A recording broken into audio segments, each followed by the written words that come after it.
So basically, at the bottom of the Pacific, you've got all these stones lying around which nobody can see, but everybody can remember who they belong to. That's Bitcoin. Do you need it any more technical than that? Bitcoin is essentially a distributed, open, public ledger of transactions. So every transaction that takes place is recorded and everybody knows it.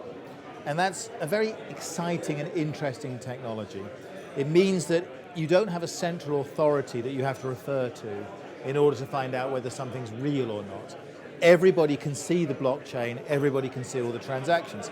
Now obviously there's a little bit of cleverness that goes into that because you need cryptography to protect these transactions so that people can't go back and change them. And the way that cryptography works is that it rewards people with Bitcoins themselves for doing the work to maintain that blockchain. I think tonight's lecture was very, very interesting. I mean, I've learned a little about Bitcoin in my time, but to be honest, this took it a stage further. I've always had concerns about Bitcoin as a currency because it is so volatile and it's not linked to a state, so it's going to continue to have that volatility. And therefore, I've always thought of it more as a commodity. But we have people this evening who are talking about taking that a stage further and not just using Bitcoin, but using the blockchain in order to verify all sorts of transactions and indeed at the end of the day to be a custodian of even material goods. And that's, if that can happen, that's quite an exciting and radical change to society.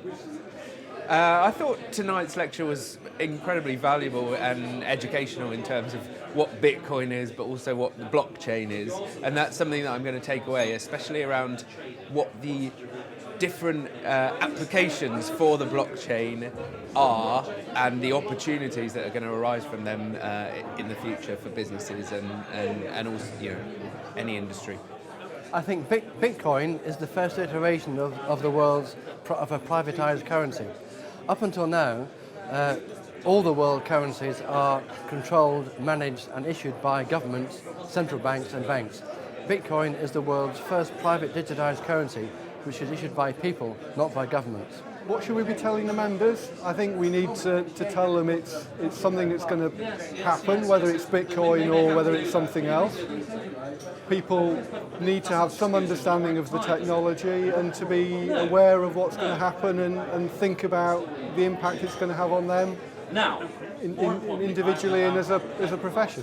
I think Bitcoin, or more specifically the blockchain, does have the potential to be a disruptive technology. I mean, that's one of the reasons why you see so much venture capital money pouring into it.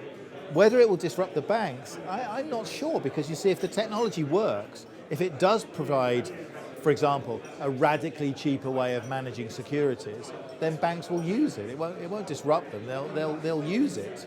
Are there other businesses that might be disrupted? Businesses who rely on the fact that you have to have these centralized authorities? Possibly. I don't think most of our members, frankly, need to be that worried about what they should do with Bitcoin in the near future. I think providing people realize that it is very much a commodity and it can go up and down in value, and you should treat it more like an option or some form of fairly liquid investment, but nevertheless a volatile investment, then I think most of our members have the skills and shouldn't be over worried about it. If we move on to the future and it does become a currency, then I think there's a whole new area we have to look at, but I don't think that's really going to happen very much in the short term, quite frankly. I mean, whether we're all going to be using Bitcoins in the future or not, to be honest, I'm slightly skeptical.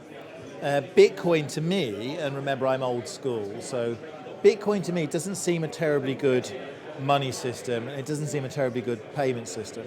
But that underlying technology of the open distributed public ledger is a very, very interesting technology. And there are lots of people who are looking at lots of applications of that ledger for everything from land registries to securities to new kinds of money which work in a very different way. And there's a lot of excitement about that, and I share that excitement. I think this is a radically new technology. Whether money is the best use of it or not, I'm not so sure.